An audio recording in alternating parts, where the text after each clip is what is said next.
Religion has a lot in common with intimate partner abuse. From songs of surrender to scriptures of subjugation, churches are cultivating high demand environments conducive for coercive control. We're not talking about religion as a belief. In today's conversation, we're talking about religion as behavior management, as identity engineering, as the normalization of control disguised as compassion. Our guiding question for this conversation today will be, what would you see more clearly if you learn to recognize control even when it sounds like love? Coercive control can be understood as a pattern of controlling behavior used by a perpetrator to establish and maintain control over another person using various means and involving harm or threats of harm. It reinforces an individual's belief in their inferiority and dependence on someone perceived as more powerful than themselves. Now, recently, public discourse and legislation have focused on the role of coercive control in intimate partner violence, a critical and overdue step. But can the construct of coercive control also be relevant to religious groups? That's our conversation today. I believe so. We know cults are dangerous and involve frightening levels of control. But a Victorian inquiry is also focused on the high demand religious groups, which is to say, groups that tend to significantly influence their congregants' choices in relation to education, employment and opportunities, relationship, resources, and lifestyle. These groups may not be perceived as cults, perhaps because they hold widely accepted theological beliefs, but they do expect a great deal from their congregants. Previous research has characterized high demand groups as tending to be absolutist and non tolerant of other beliefs, to have strong leadership hierarchies, and to foster unquestioning obedience. This is the foundation of coercive control. The recognition itself by wider society that religious contexts can inflict damage feels deeply significant and validating, partly because of the depth and complexity of trauma that can emerge in such settings. This is a form of trauma whose processes are often hidden within groups and are not widely understood by those outside of them. Unless you've experienced it, it can be hard to appreciate how deeply the wielding of God's power can affect and distort one's sense of self. Coercion doesn't only happen in cults or fringe sects. That's because if we're talking about high demand religion, we might also ask, doesn't religion, by nature of what it is, require our all?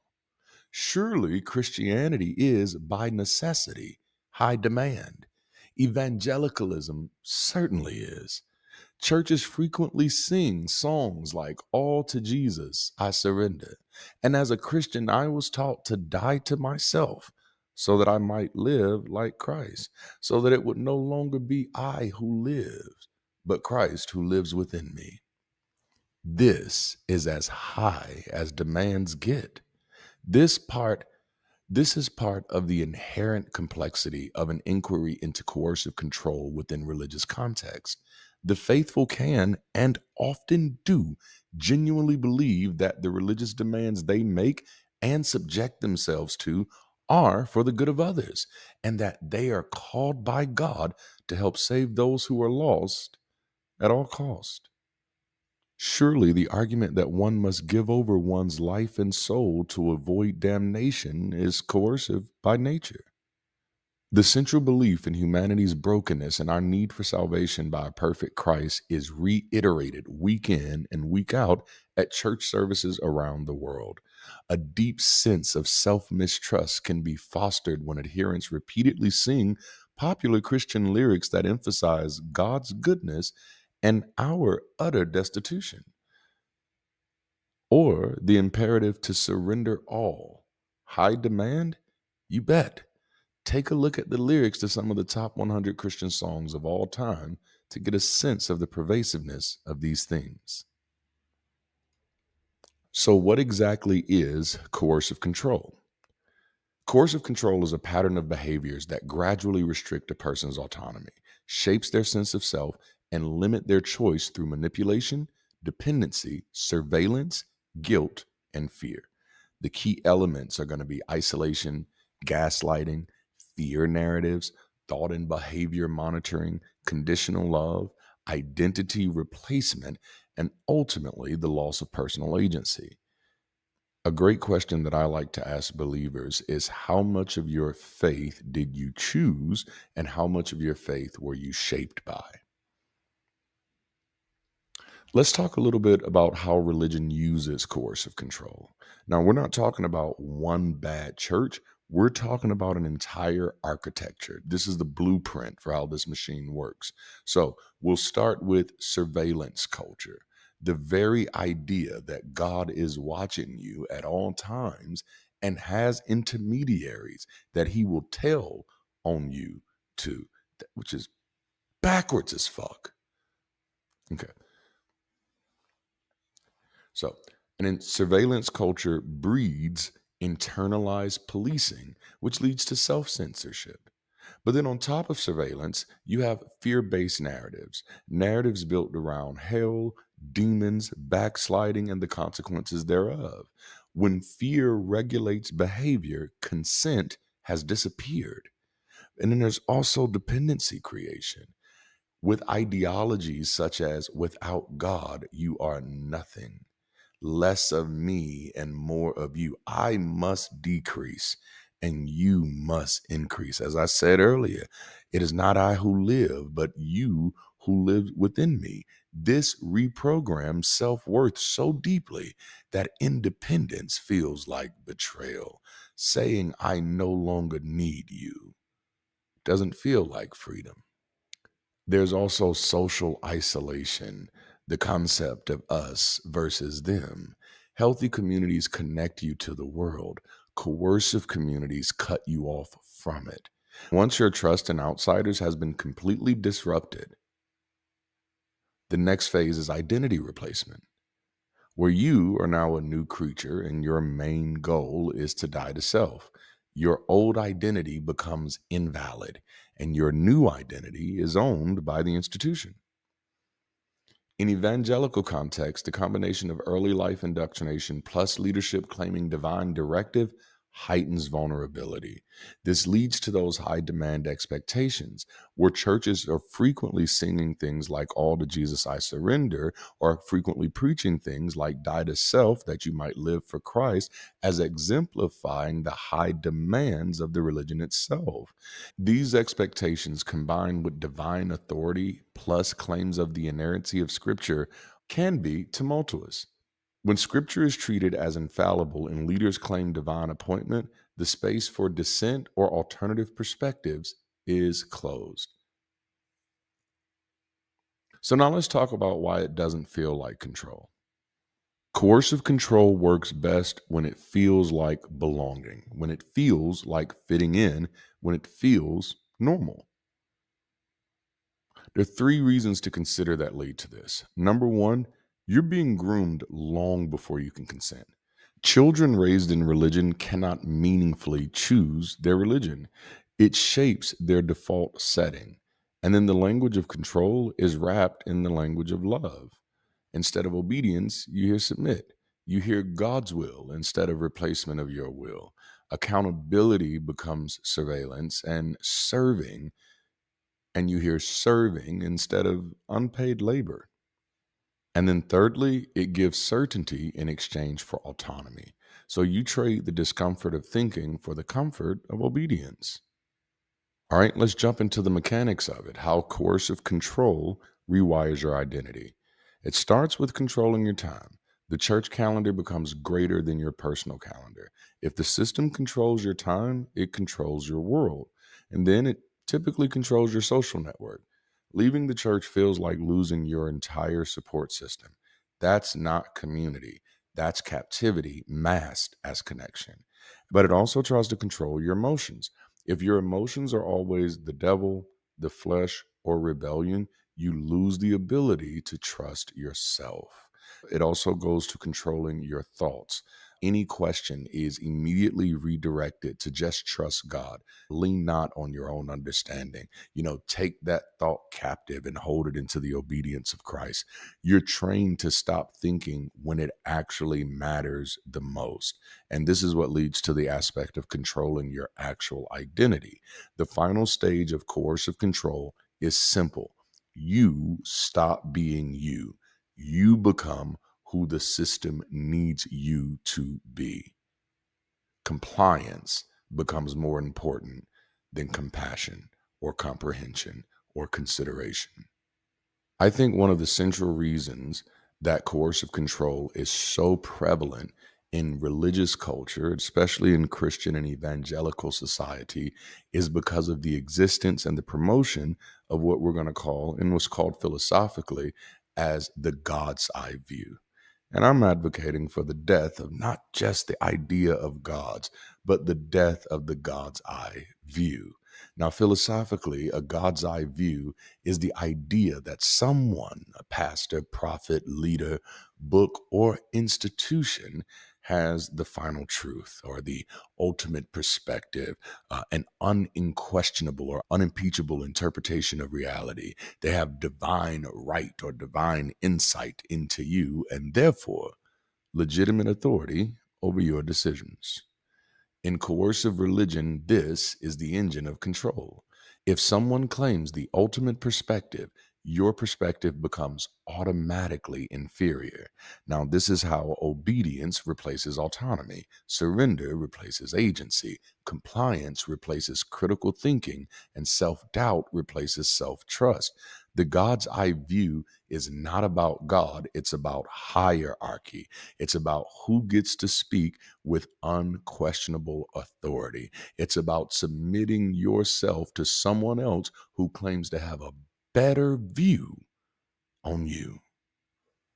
When we give up the idea that someone has a God's eye view, we are forced to take responsibility for our own knowledge, our own judgments, and our own decisions. In simple terms, if no one has the perfect view, then everyone has a partial view, and we must co-create understanding rather than surrender it.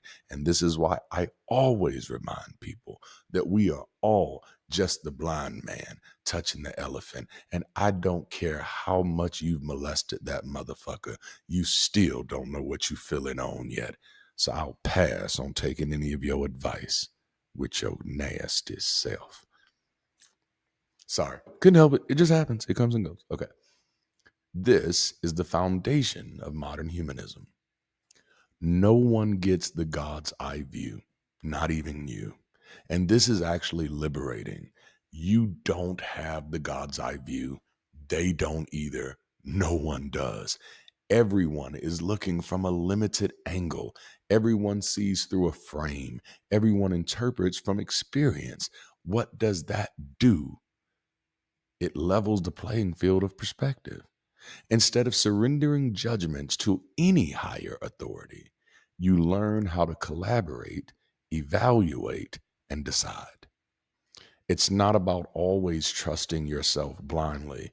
It's about not giving anyone unquestioned power to define your reality.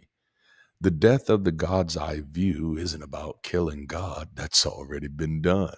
It's about killing the myth that anyone has divine authority over your life. You do not need a heavenly interpreter. You need a healthy community. You need a trusted circle. You need multiple perspectives, not a master plan. Now, this wouldn't be a complete conversation if we restrained it only to religious communities. Secular and atheist spaces are also vulnerable to this type of coercive control. There are real patterns documented in secular history, humanist movements, skeptical communities, and atheist organizations alike. None of these are inherent to atheism or humanism, but they are very real risks. But there are very real risks in any ideology. So let's hit a few before we close out today's video. The first one is dogmatic skepticism. Some atheist communities enforce rigid belief requirements, aggressive correction, harassment of dissenters, and even pressure to adopt the group's stance on politics, ethics, or even identity. This often leads to group dogpiling, which we see happen in the community often. It's a type of online harassment where many accounts attack one user, typically to force compliance. It's not religious, but it's still coercive, which often leads to social coercion by group belonging. You begin to see behaviors like conformity pressure. Well, you're not one of us if pick your poison. Or we begin to ostracize nuance, or we begin to mock people who deconvert differently, or discouraging independent thinking, and even rewarding hostility and punishing curiosity. That's social coercion. Now, while it should be obvious why secular spaces are not immune, I want to highlight why secular spaces are vulnerable. And this is where we get sociological. Number one, trauma recycling. People who escape coercive religion often never learned autonomy, never learned to spot control, never rebuilt identity, and often remain susceptible to charismatic authority.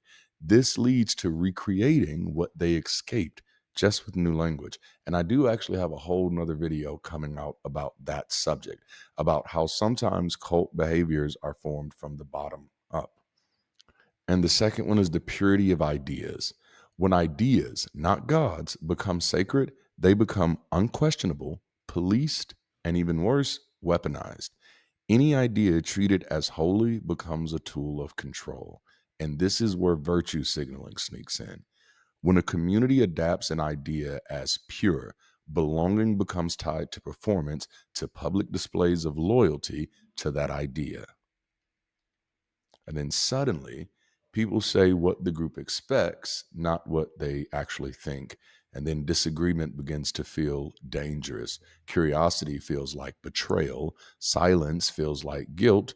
And everyone performs righteousness to avoid being seen as impure. That's a game that I'm not going to play along with. Virtue signaling becomes the social currency that enforces the purity code. Because when the idea is holy, your value is measured by how loudly you can prove you're faithful to it. At that point, we're not talking about belief anymore. We're talking about surveillance disguised as morality and performance replacing authenticity.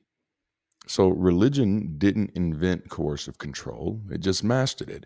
And atheism doesn't cure coercive control, it simply changes the vocabulary. Human beings create coercive structures wherever identity is fragile, belonging is conditional, authority is unexamined, dissent is punished, purpose is centralized, and others are demonized. The problem isn't religion, it's human power unchecked, wherever it lives: pulpits, platforms, politics, or podcasts. So before we leave, let's get a humanist path forward. Number one, rebuild your autonomy. Practice making unmonitored decisions. Number two, reclaim your body. Listen to signals you were taught to ignore. Number three, rebuild your social world. Find community that supports, not controls. Learn emotional literacy. Religion suppresses emotions. Liberation requires feeling them fully. Number five, strengthen critical thinking. Reclaim the muscles of your mind. Number six, discover self authority. You are allowed to lead your life. Whether you stay in a faith or leave, the work is uncovering the systems of control and reclaiming your right to say no. We don't heal by switching beliefs or ideologies. We heal by learning autonomy, boundaries, and self trust. Thank you for watching today's video. I hope you enjoyed this conversation and got something of value out of it. If you haven't already, make sure to like the video, share the video, and subscribe to the channel. And if you'd like to support the content, the community, or the creator of the content in the community, we have plenty of links below that show you how to do that. And if you're looking for community, if you're looking for a way to connect better, to build better, and to live better, Bridge City has you. Check out the link in the description, bridgecity.app. We'd love to welcome you in. We have open house coming up very soon, and I'll be sharing some more information about that. In the meantime, thank you so much for spending time and supporting your boy. Until next time. Keep rising.